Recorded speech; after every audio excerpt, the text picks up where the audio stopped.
Okay. Hello, if you've never seen my face before, that's because this is my first YouTube video. Yay!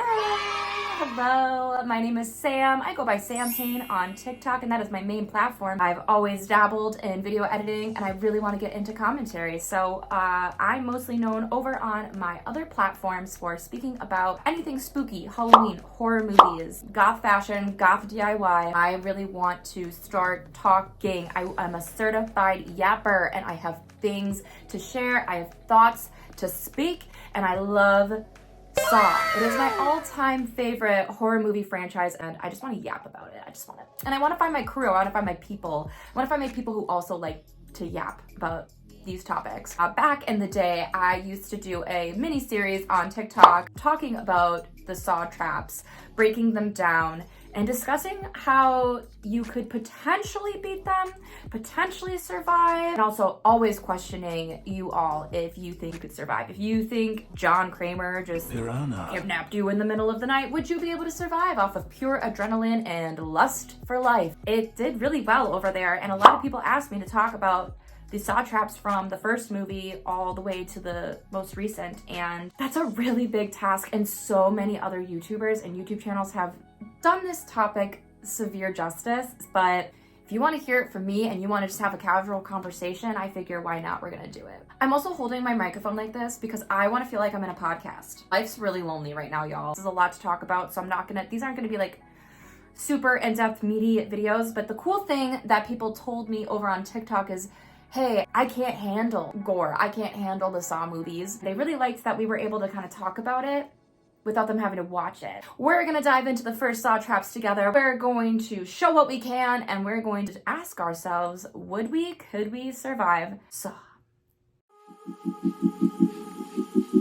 For anybody who might not know anything about this movie, I guess I'll say some really fun facts here about the first film, because the first film is extremely iconic, especially for its time. It came out in 2004. It was filmed in only 18 days. It was originally going to be shot through a security video camera lens, and it was a passion project. A lot of concepts were storyboarded, and what ended up sticking the most was two guys trapped in a bathroom with an unalived body in the middle. And I'm sorry that I have to censor myself like that, because welcome to YouTube. Of course, around the same time, we got Blair Witch Project, which was kind of a spearheader of its time with the found footage filmed on a camera. Very low budget, really easy to produce, make, all of that fun stuff. So of course, Saw was heavily inspired by this approach to making movies and creating horror. The two individuals who co-wrote and created the original Saw movie was the iconic James Wan, which we're all very familiar with, and of course, Lee Whannell. And fun fact that not a lot of people know, Lee is actually Adam in the first movie. So one of the co-writers actually co-stars in the first film, because it was a short film, was low budget, shot in a warehouse. Look at that, the Saw franchise was born. First trap that obviously is shown in the first movie is what the Saw fandom dubs the bathroom trap, which is basically the entire movie. Got our two main characters, Dr. Lawrence and Adam, of course, who are unconscious, trapped in a bathroom with the unalived body in the middle. Dr. Lawrence is an oncologist who is seen in some of the beginning shots working with a patient and training another young junior oncologist team. In the room is an individual named Zep. Zep is a character who is getting to know one of the cancer patients that Gordon is working on and training the other students in the room with him, and makes comments like, hey, this is a human being, I've really gotten to know him, like his name's John. At this moment in time, the body in the middle of the bathroom in the room that they're in is unknown. It is heavily implied that this person just unalived. They're telling a story, and they're not even leaving. They're never leaving one spot. There's conflict, there's romance.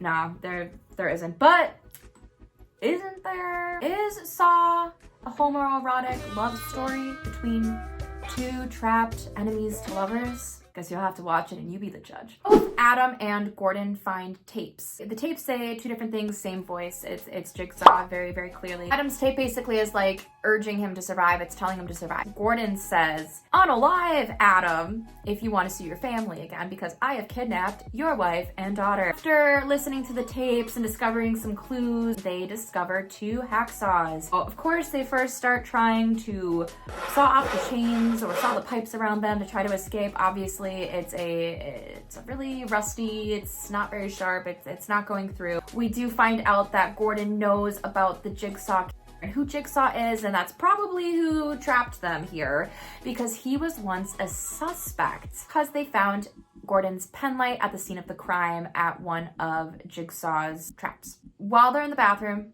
they find a box that has an unused cigarette in it and a one-way cell phone. The one-way cell phone does eventually go off at this point, and it is Allison, Gordon's wife, calling him. She warns Gordon not to trust Adam. At this point, we now know that Adam was sent to spy on Gordon and keep track of his whereabouts. So the Jigsaw at this point is kind of known for kidnapping people for their sins and trying to prove themselves worthy of a new life and fight for that new life through these traps. And Gordon is starting to realize that perhaps the reason he's in this trap in the first place is that he had an affair with one of his medical students prior to being kidnapped, and that must be why he is there. Adam finds a photo of Allison and Gordon's daughter tied up and held captive and shows it to Gordon, and this really motivates him. Gordon has not unalived Adam. He had until 6 o'clock, so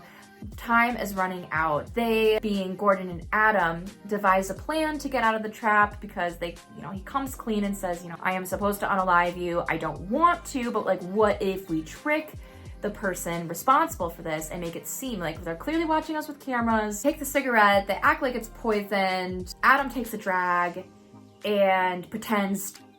It's very dramatic, it's really comical, and Gordon goes, "Hey, see, I did it, let me go, I did what you asked."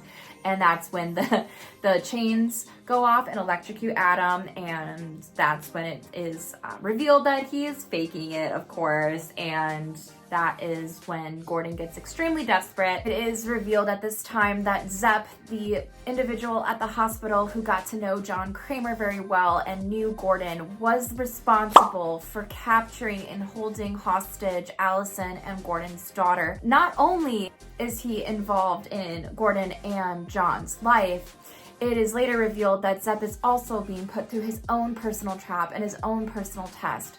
He has a poison in his body, and it is his responsibility to monitor this bathroom trap and make sure that what happens and the trap plays out the way it's supposed to play out. Zepp sees through the camera security footage that Gordon has not unalived Adam yet. He goes to unalive his family, and that is when Allison is kind of a final girl boss moment here, escapes miraculously. Authorities that are on the case and getting closer and closer to cracking it, they were able to save Allison and Diana, of course, and then the cop, Tap, who's going kind of rogue at this point on the case, chases Zepp into the sewers, which inevitably leads to the bathroom trap. Officer here, he does not make it. The sound alerts Gordon. All he hears is screaming. He's panicking, he's freaking out. He saws off his foot. He attacks Adam. Zepp enters the bathroom, tries to unalive them. It's a whole kerfuffle, y'all. Luckily, Adam survived Gordon's attack and was able to kind of play again and then attack Zepp. Gordon at this point is free, without a foot, but free nonetheless. Adam is still trapped. He crawls over to Adam, says he's going to get help, crawls out of the bathroom, and that's kind of the last we see of him. And that is when the shocking twist finally reveals itself. The body in the middle of the room all of a sudden wakes up. It awakens. He rises. He removes the SFX makeup on his face, revealing that he was never to begin with, was alive this whole time. And it is revealed that it was John Kramer, aka the Jigsaw, the entire time. He tells Adam that his key to escape from the shackles was in a drain, which we see in the first shot of the movie, says game over, and locks Adam in his tomb, basically in the bathroom forever. And that's how the movie ends. That's Saw. We're gonna kind of skip forward to razor wire maze trap. A victim named Paul is trapped inside a basement. There is a staircase with a cellar door as the exit. There's a wired cage, and inside that cage are a ton, for lack of a better way to describe it, razor wire and blades everywhere. Not wearing any clothes, poor guy. The tape starts and Jigsaw, who is portrayed as Billy the Puppet, describes that they have this allotted amount of time to make their way to the end of the maze and leave out through the cellar door to freedom. To freedom! When the timer runs out, the door to the exit will close and shut forever, permanently trapping the victim, Paul, in this basement, creating his forever tomb. It starts, he panics, he does his best, and it's very graphic. They show him like sifting through, swimming through these razor blades, this wire trap. Of course, he doesn't make it. I guess because this is the first trap, we have to ask ourselves, could we survive this one? I would like to think that I'm built different, and I went into this challenge, this series, this video idea thinking like, oh yeah, for sure, I could totally do this, but there's just no way. I'm gonna vote no on this one, fam. I think I would just accept my fate and just starve to death. Like, that would be a lot less painful of a way to go. We've got the flammable jelly trap. The victim of this trap, Mark Wilson, is trapped in this room without clothes, covered in this flammable jelly substance and a deadly sort of neurotoxin in his bloodstream. There is an antidote for this poison in a safe in the middle of the room, but he needs to decipher the code. Now, I'm not gonna lie, this one, John was wrong for this one, bro. Like, the Jigsaw was wrong for this one. There's a bunch of numbers written on the wall. He has this like tiny little candle as his only source of light as he's covered in flammable jelly, and he has to take this little like Ebenezer Scrooge walking through the darkness and slowly shuffling around so he doesn't accidentally start himself on fire, trying to read all of the numbers on the wall, go back to the safe, try the combination, fail, inevitably shuffle your way back to the wall, find another combo over and over and over again. The cycle repeats itself. Also, how could I forget this tiny detail? The floor is covered in glass. Mark doesn't make it. He starts on fire. I would just sit there in the dark and wait for the poison to take over. The panic would set in, but I'm gonna again vote no. There's just no way I would ever even try this one. Nah. Well, no. Give myself a reality check on that one. There's no way. There's no way. There's just no way. Next trap is one of my personal favorites. Oh my gosh, could I talk about the reverse bear trap forever. Might not know Saw, you might have never watched Saw before, but you've definitely seen the reverse bear trap somewhere. It's iconic imagery at this point. Amanda Young is our victim here. Amanda is an addict of a multitude of things. Jigsaw believes that she is wasting away her life and wants to give her a second revitalization. It is a device that goes over the victim's head. It is bolted into the mouth and the jaw. It splits open. The key that Amanda had to obtain was sewn surgically inside another victim in this trap named Donnie, and he was paralyzed, completely numb, basically. Amanda then had to scoop that key right out of him to remove the trap. Our girl Amanda does end up escaping this trap. Now this is the first victim that we see in this movie that was actually able to complete the task at hand, which was kind of cool to see. Also traumatizing to see the whole thing. I mean, she's brought in by the cops and the FBI and the people that are on this case, and she's just completely paralyzed, but she's also kind of talking a little interesting. She's using a lot of verbiage like, no, like, he saved me. He gave me this like new fresh outlook on life. Like, she's like really, and people are like chalking it up to like, oh, like she's a victim, she's traumatized, she's just not in her right state of mind. That's kind of where we leave off with Amanda for a little bit there. She She does escape though, and I do have to say that every time I see the reverse bear trap, which because we see it a multitude of times through the series, I do think that I would be able to escape this one. Not because I want to, but I do think that I would be able to. There's a lot of ways to beat this trap.